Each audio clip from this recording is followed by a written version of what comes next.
Welcome to the Catbird Quilts. I'm Kathy Martin. I recently cleaned off my work table and I was shocked at how many projects I have going right now. And it was totally overwhelming. But I have discovered a solution that is really helping me, and I want to share it with you. And I have a lot to say about it. So let's get started.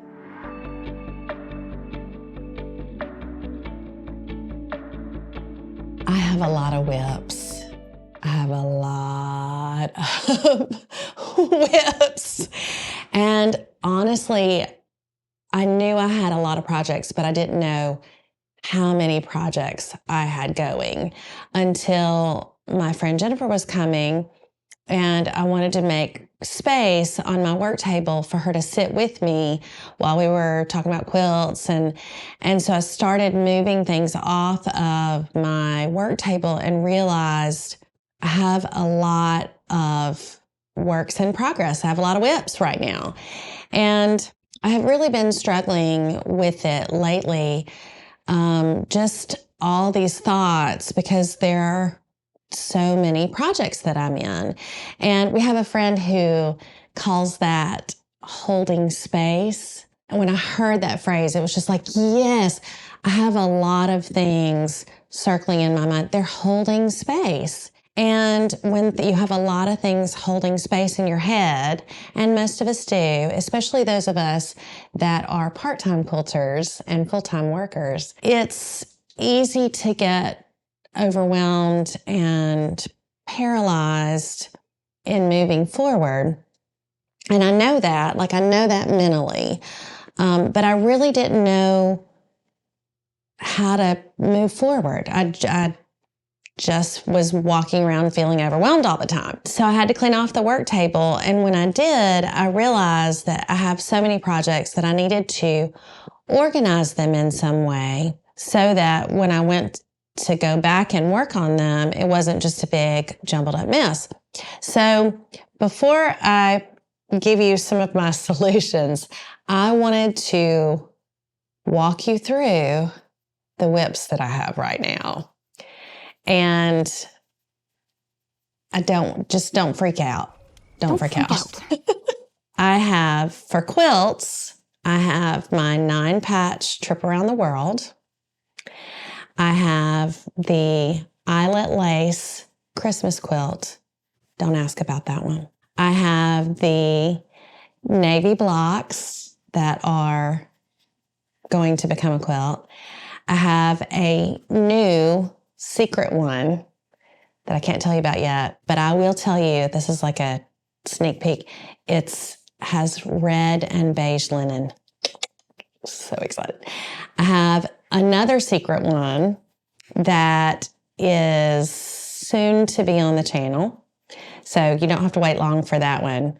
I have my gingham Irish chain that is away at the quilters. So it's not present in my house, but it is holding space. And I have the cup away, which still needs some quilting. And I now have, thanks to all of your comments on my last video, I have the Sunday morning quilt, which is those blue and yellow and white striped blocks. That one was actually buried in a box. Boy, and isn't that what happens to whips when you start feeling overwhelmed? They get buried in a box, and we'll revisit that. So that's the quilts, and that is 1, 2, 3, 4. I'm looking at my notes. 1, 2, 3, 4. 1, 2, 3, 4, 5, 6, 7. That's 8 quilts that I'm working on. And then I have projects that are not quilts. And so that is the plaid blocks from the Magnolia quilt pattern that I am considering making throw pillows out of. I have that blizzard quilt block that I made that's so huge that I want to come up with something to do with that. And the HSTs that came from that test block. I have an Adventureland quilt block that some of you who might be new with me don't even know what the Adventureland, I mean, you probably know what the Adventureland quilt is because it was everywhere. That's from way back. I have a quilt block left over from it. And then I have Elena quilt blocks that I have put together. So I have 5 projects and 8 quilts. It was 8. 1, 2, 3, 4, 5, 6, 7, 8 quilts. So just don't freak out. Don't freak out.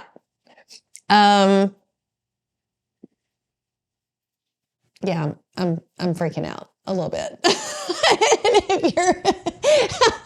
if you're freaking out too, it's because that's a freak outable number of projects. And you might wonder, Kathy, how on earth do you have so many whims? And I'll tell you, I in my head, so I had 4 actual quilts. I had the 9-patch Trip Around the World quilt. I had the Eyelet Lace quilt, which was supposed to be done. My goal for myself was for it to be done in March, which is why we won't speak of it. I have the gingham Irish chain that had kind of gotten shelved.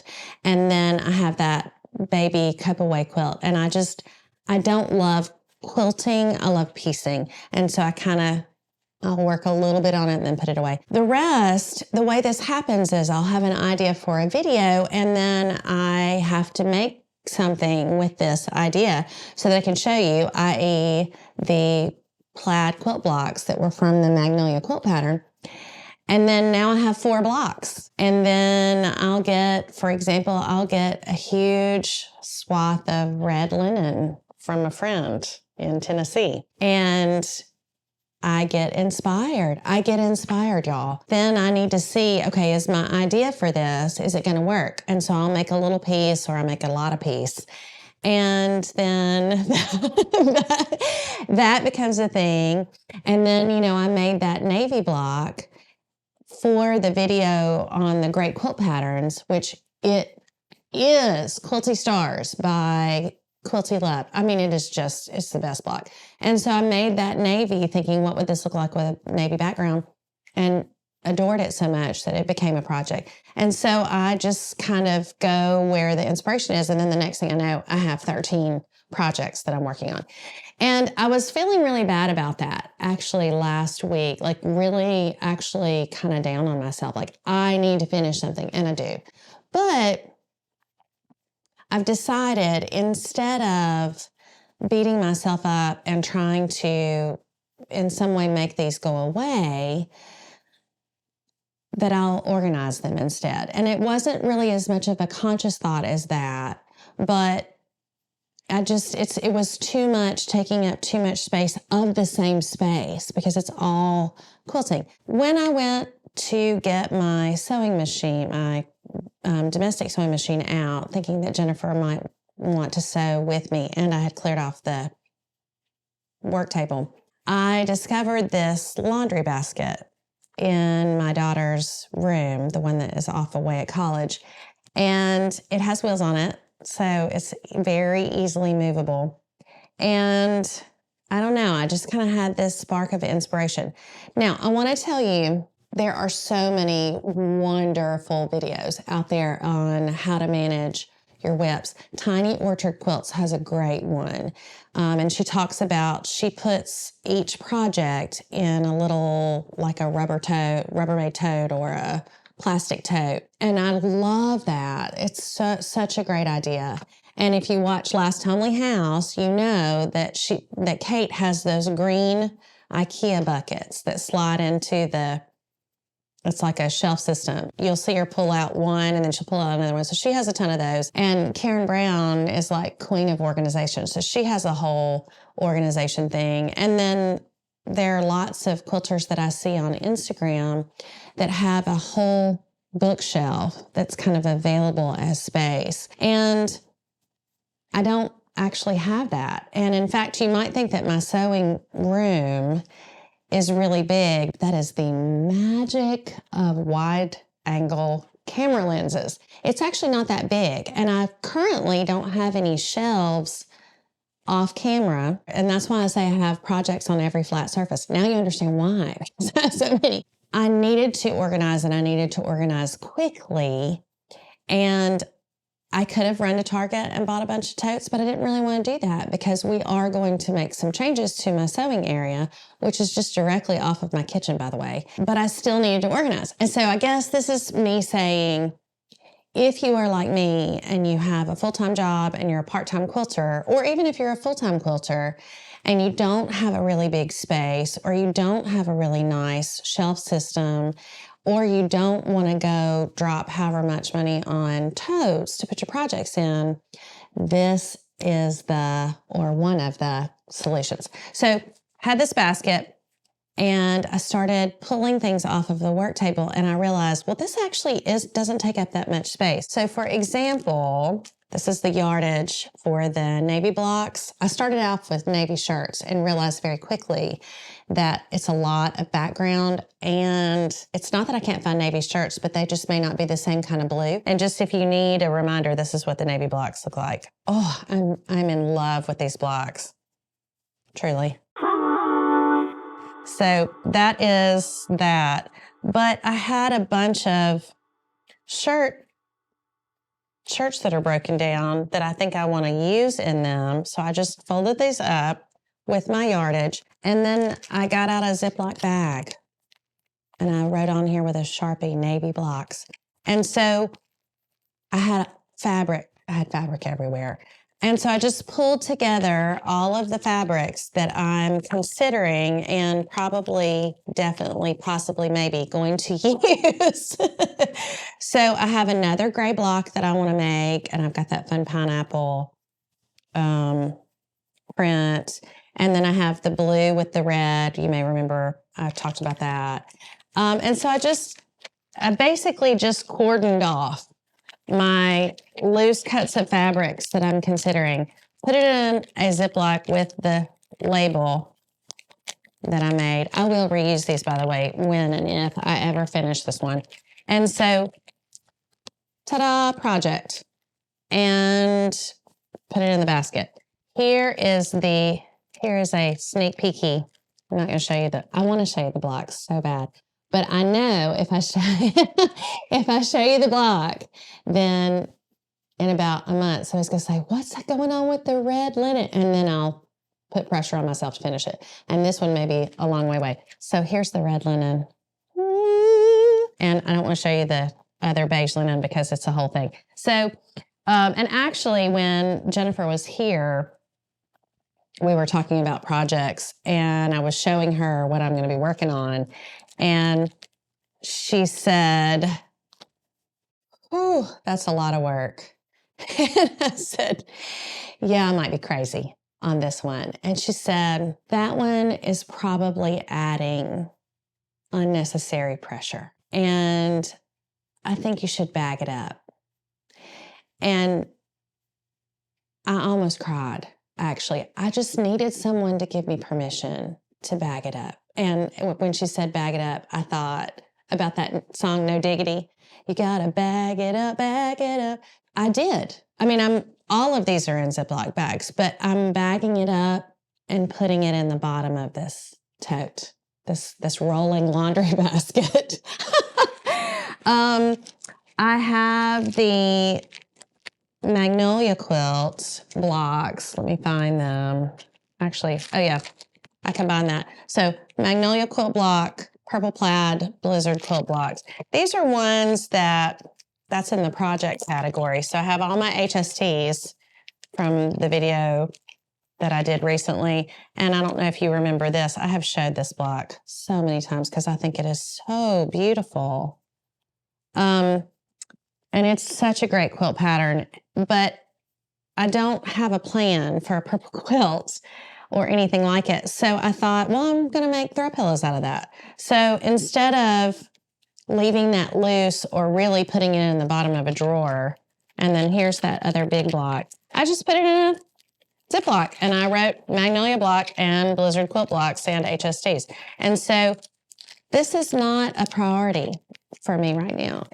It's on my mind, but it's not a priority. So I put it in a baggy. And if I have a time where, which I'll get to this, where I'm considering fabric, that would be a good time to pull this out because I've got to decide what goes on the back, the backing for both, and what fabric for binding. So that's a project. I also, this is exciting. A lot of this happened, by the way, while Jennifer was here. When we pulled out those blocks that are the blue, yellow, whatever other color. So if you're coming to this video later, I have behind me on the design wall in the video, Will It Work? These blue, yellow, and white and gray kind of column blocks that we dug out of, actually, I don't know if this is in the shot. Is that in the shot? We dug those blocks out of this container, which I keep next to me on the couch. I'll put a shirt that I need to break down, or I have a crochet project in there. I had kind of the loose blocks, just like, I don't know what to do with this. I'll put it over here. So we dug that out because I haven't had a quilt finish and got it on the design wall, and lots of comments about, oh, what quilt is that? So it's Sunday Morning. It's actually called Sunday Morning. And it's from the Sunday Morning Quilts book. And so I dug that out, and in the process found some quilt blocks from the Elena quilt by Kitchen Table Quilting. And you know how sometimes lightning strikes and you get inspiration. And so I laid them out and I thought, oh, that would be so pretty. And so, oh, I got to pick. Sorry. I'm not sorry. I don't know why I say sorry when I'm not sorry. So I just quickly cut some purple shirt and a little 2.5-inch square and pieced that together and went, oh. And when I was putting the purple shirt fabric back into my stash, I realized that this would make a fantastic backing. This is a shirt for this. And then all in the same tote, because I keep all my cool colors together. This blue, which is a fat quarter that I have, it's called Night Sky. It has a very strong purple cast to it. And this is going to be the binding. So now, just in that blink of an eye, I have an entire throw pillow and it's ready to go. And now I have it contained. Okay, I'm not going to go through, I want to go through everything in this basket because I'm so excited about all these projects. But the moral of the story is this is not fancy. It's also not very expensive. Most everybody has gallon-sized Ziploc bags. But just the act of getting, this is one project and it's contained. And what I did from a practical standpoint, the ones that are not priority, I have put in the bottom. And there is a risk that it might get to the bottom and stay, but this is, no one's waiting on this. This was a byproduct of another quilt. No one's waiting on this. These were quilt blocks I made for the channel, but I don't want to waste them. And I don't want to literally shelve it in a drawer because it won't come back out. But if I have it together and named, I know what this is. So if I have an afternoon, I can go, oh, you know what? I think I'm going to. So, and I also have the, my 9 patch. It's on the very top. So I've got some cuts to do today. And the background, background fabric. I almost said backing fabric. And we hadn't gotten there yet. And now I have this all orderly in this very mobile container. And it's not nice and pretty, really.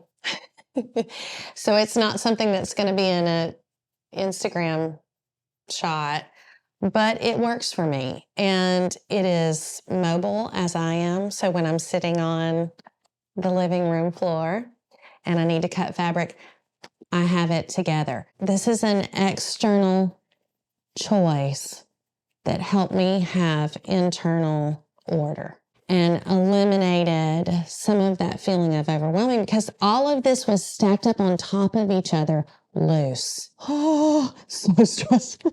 So stressful. And I didn't realize it, and it was taking up so much space. So it's like it's the outside fixes the inside. It doesn't, but it can help. And it reminds me of in stress management. Like if you look up, how to manage stress, and you're from a physical standpoint, there are two ways. Your body can reset your mind. So there's this thing called box breathing or somatic breathing. And the way you do it is you breathe in to a count of 4, and then you hold it for 4, and then you let it out for 4, and then you hold the out for 4. And so you can see it makes a box. So you breathe in, hold, breathe out, hold, and it makes a box. It's called volitional breathing, actually. So it's like your voluntary breathing. You're choosing to breathe that way. It can actually help reset what's going on in your brain. So the neurology of your brain, and it can reduce feelings of anxiety and overwhelm. And, like I'm being attacked by a bear. Okay, you're not being attacked by a bear. Your sewing room is messy. So I feel like that this external organization is like somatic breathing. It forced some organization, and I felt like, so I did this just a few days ago, 4 or 5 days ago.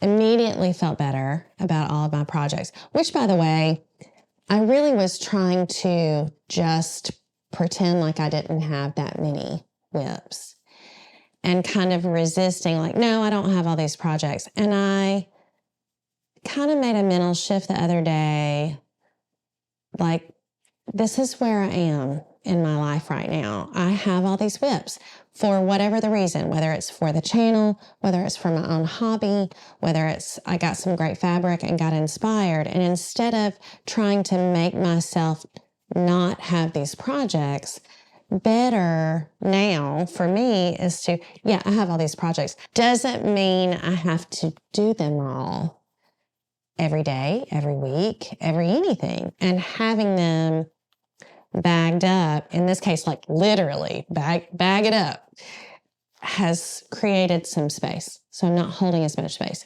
It reminds me of when I was in pharmacy school and I would have multiple finals coming up, and I really desperately needed to study, needed to really spend hours of studying.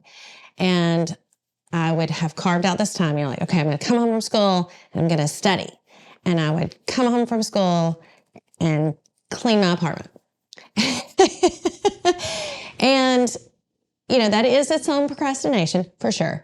But part of what that was I wanted my environment to be ordered so that wasn't holding visual or mental space, so that I had the space to then fill my brain with how beta blockers work and what the side effects for nausea medications were or whatever. It's understanding that ordering your external environment and having some organization can help create a more sense of order on the inside. So if you're feeling overwhelmed and anxious or stressed, or maybe you're even beating yourself up because you're not getting something accomplished, making some external order. So that's what today's video is really about. It's about managing your whips, not trying to, there is a sense in which we have to make progress on them. That's an inevitability. But having the external order can really help you feel better and eliminate some of that paralysis of what do I do? What do I even have? What do I need to work on? And that overwhelm. So maybe you don't have a really cheap laundry basket from TJ Maxx on wheels. And you probably, I started to say maybe you don't have gallons of Ziploc bags. You probably do. Most everybody does have gallons of Ziploc bags.